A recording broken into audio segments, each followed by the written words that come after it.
Hello dear students, welcome back to your biology class, and as you all know that we are doing our chapter number 2, so let's continue our chapter with the next topic, control and coordination in animals. First of all, coordination in animals can be possible through two ways, nervous system and endocrine system. So what is nervous system? Students, सभी type के multi cellular organisms के अंदर एक special kind के sales होते हैं और उन स्पेशलाइज्ड सेल्स को हम बोलते हैं नर्व सेल्स या न्यूरॉन्स। न्यूरॉन्स के बारे में आपने 9th क्लास में भी पढ़ा है। एक सिस्टम जो इन न्यूरॉन से मिलके बना है उसी को बोलते हैं nervous system. A system made up of nerve cells is called a nervous system and the coordination in simple multicellular animals takes place through nervous system only. कुछ जो सिंपल ऑर्गेनिजम्स होते हैं जैसे कि हाइड्रा एक सिंपल मल्टी सेलुलर एनिमल है और इसके अंदर कंट्रोल एंड कोऑर्डिनेशन सिर्फ और सिर्फ नर्वस सिस्टम के थ्रू होता है। But in the higher animals which are known as vertebrates, the control and coordination takes place through nervous system as well as hormonal system is called endocrine system. Students, higher animals के अंदर nervous system के साथ साथ hormones की भी जरूरत पड़ती है और इस पूरे सिस्टम को हम बोलते हैं endocrine system. So before we describe the control and coordination in humans, it will be good to know something about sense organs, receptors and effectors. So let's study about them. Students, हम सबके अंदर 5 sense organs होते हैं like eyes, ears, nose, tongue and skin. और इन sense organs के through हम various type की इंफॉर्मेशन हमारे एनवायरनमेंट से रिसीव करते हैं। Now what are receptors? Receptors are the special kind of cell which is present in our sense organ. ये हमारे सेंस ऑर्गन के अंदर प्रेजेंट ही सेल्स होते हैं जो किसी भी टाइप के पर्टिकुलर स्टिमुलस को अपने अंदर रिसीव करते हैं, उसको सेंस करते हैं, इसीलिए हम इनको सेंस ऑर्गन्स बोलते हैं, जो एक पर्टिकुलर टाइप के स्टिमुलस को रिसीव करें, सेंस करें। और वो स्टिमुलस कैसा भी हो सकता है जैसे कि light, sound, smell, taste, heat, pressure etcetera, कुछ भी हो सकता है ये स्टिमुलस।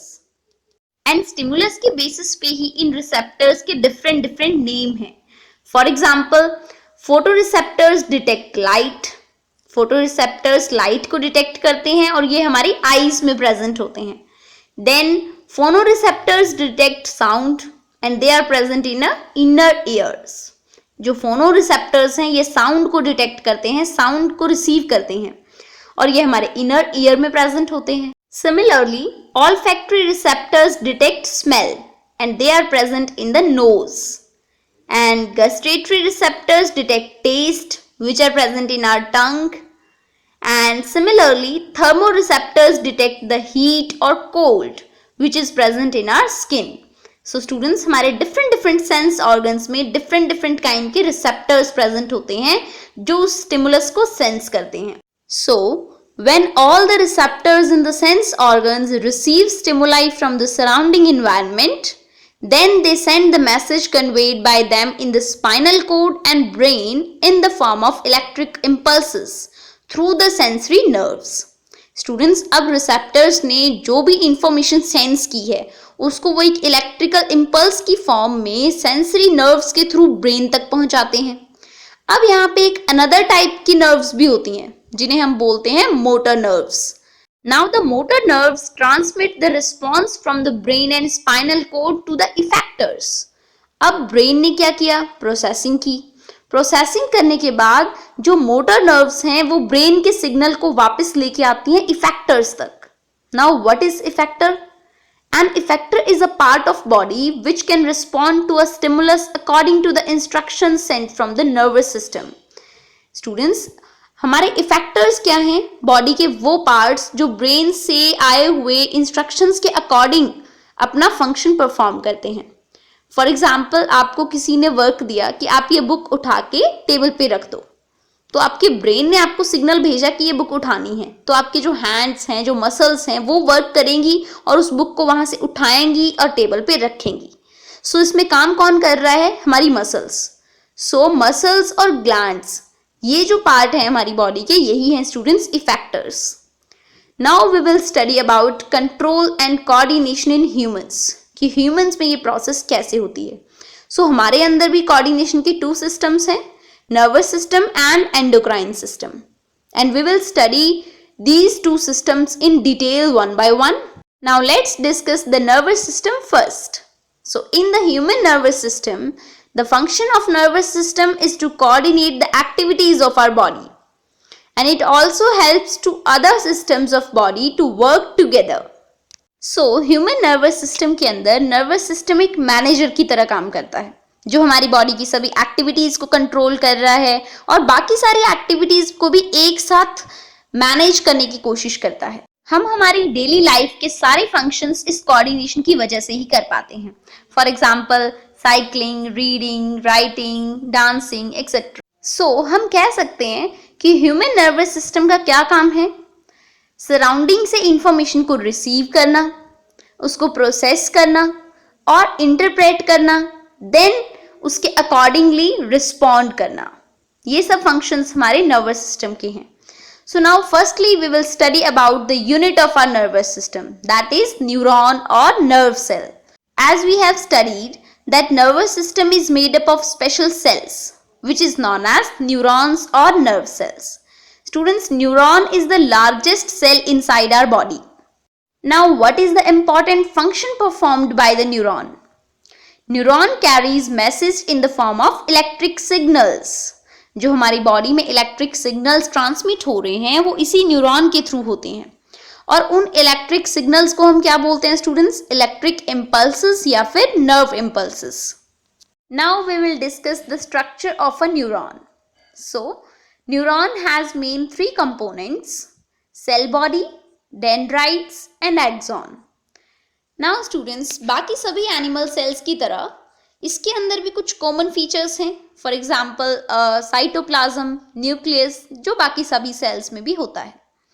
सो इसका जो साइटोप्लाज्म है स्टूडेंट्स, उसको हम बोलते हैं इसकी सेल बॉडी। ओके, और इस सेल बॉडी से आउटवर्ड्स कुछ थिन और लॉन्ग फाइबर्स स्ट्रेच हो रहे होते हैं, उनके डिफरेंट डिफरेंट नेम्स हैं। सो यहाँ पे जो शॉर्टर फाइबर्स हैं on the body of neuron are called dendrites, while the longest fiber on the cell body is known as axon.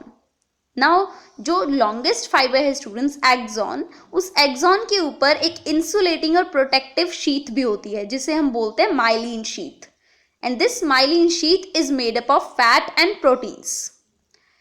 Now इसमें क्या होता है, फंक्शन क्या है स्टूडेंट्स न्यूरॉन का, कैसे करता है ये अपना फंक्शन? इसका फंक्शन है मैसेजेस को ट्रांसमिट करना। सो किसी भी न्यूरॉन की डेंड्राइट्स नर्व इम्पल्सेस को पिक करती हैं रिसेप्टर्स से। रिसेप्टर्स का काम था किसी भी इंफॉर्मेशन को सेंस करना, और वहाँ से वो इंफॉर्मेशन डेंड्राइट्स में जाती है। तो डेंड्राइट्स का फंक्शन है pick up the nerve impulses. उसके बाद वो नर्व इम्पल्सेस पासेस होती हैं सेल बॉडी में से, सेल बॉडी में से जाती हैं एक्सॉन में, और एक्सॉन से पास हो जाती हैं नेक्स्ट न्यूरॉन तक through a junction synapse. Means कोई भी 2 कॉन्जिक्यूटिव न्यूरॉन्स के बीच में जो जंक्शन है उसी को हम बोलते हैं synapse. But students, there are 3 types of neurons. Neurons भी 3 टाइप्स के होते हैं। First is sensory neurons, second is motor neurons, and the third one is relay neurons. Now what is the different functions of these neurons? Sensory neuron का काम है students impulses को transmit करना sensory cell से central nervous system तक, means हमारे brain तक पहुंचाना। और मोटर न्यूरॉन्स का क्या काम है? ब्रेन से आने वाले सिग्नल्स को हमारे मसल्स तक पहुंचाना, यानी कि इफेक्टर्स तक पहुंचाना। Now the third one is relay neurons. They serve as a link between other neurons. ये अदर न्यूरॉन्स के साथ कनेक्शन बनाते हैं, लिंक बनाते हैं। Now we will explain how the nerve impulses are transferred from one neuron to another neuron in our nervous system. So students, कोई भी 2 neurons के बीच में nerve impulses कैसे transmit होती हैं ये हम पढ़ेंगे। ये होती हैं स्टूडेंट्स एक जंक्शन के थ्रू जिसे हम बोलते हैं सिनेप्स। अभी अभी पढ़ के आए हैं। So what is synapse? हम कैसे डिफाइन करेंगे सिनेप्स को? a microscopic gap between a pair of adjacent neurons over which the nerve impulses pass when going from one neuron to another one is called a synapse. Is that clear, students? Now let's see this process through a microscopic diagram. Suppose there are two neurons A and B near each other. Students, ये A और B दो अलग अलग neurons हैं जिनके different part. A का part है nerve ending का जो एक्सॉन का लास्ट पार्ट होता है और B का जो पार्ट है वो है उसकी डेंड्राइट्स. सो इन टू के बीच में जो एक गैप शो कर रखा है that is synapse. Now we will explain that how the electric impulse travels through the gap between the two neurons. So whenever a stimulus acts on a receptor, a chemical reaction is set off which produces an electric impulse in it. Students, किसी भी receptor के ऊपर जब कोई stimulus act करता है, means कोई light पड़ती है या फिर हीट आती है, किसी भी टाइप का स्टिमुलस आता है तो उसके अंदर एक केमिकल रिएक्शन स्टार्ट हो जाती है जिसकी वजह से इलेक्ट्रिक इंपल्स जनरेट होती है और ये इंपल्स ट्रैवल करती है डेंड्राइट्स के थ्रू, जो सेंसरी न्यूरॉन हैं जो हमारे सेंस ऑर्गन्स के पास होते हैं. तो उन सेंसरी न्यूरॉन के डेंड्राइट्स में से पास होते हुए ये जाती है एक्सॉन के अंदर और at the end of axon of sensory neuron the electric impulse releases tiny amount of chemical substance into the synapse. अब जो बिल्कुल ये गैप बना हुआ है इस नर्व एंडिंग पे जाके वो इलेक्ट्रिक इंपल्स स्मॉल अमाउंट में एक केमिकल सब्सटेंस रिलीज करती है इस सिनेप्स के अंदर, इस गैप के अंदर. Now the chemical substance crosses the gap and starts a similar electric impulse in the dendrite of next neuron. So from the dendrite this electric impulse is carried to cell body and then to end of axon and then to next neuron.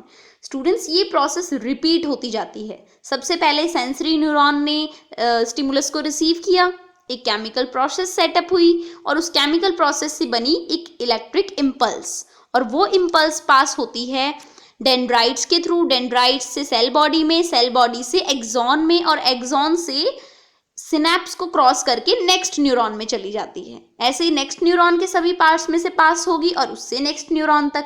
तो इस तरीके से जो signal था वो सभी neurons में से पास होता होता हमारे सेंट्रल नर्वस सिस्टम तक जाता है या फिर मसल्स तक दोबारा से ट्रांसमिट होता है. इस कंप्लीट ट्रांसमिशन की प्रोसेस में सिनेप्सिस का क्या रोल है? Synapses actually act like a one way valve. ये एक वन वे वाल्व की तरह काम करती हैं कि एक पर्टिकुलर इंपल्स को एक ही डायरेक्शन में फ्लो होने देती हैं. So synapses ensure that nerve impulses travel in only one direction through a particular set of neurons. So dear students, read this complete topic from your book. If you have any doubt or query, then contact me on my contact number, that is 98153 16654. And also prepare the notes regularly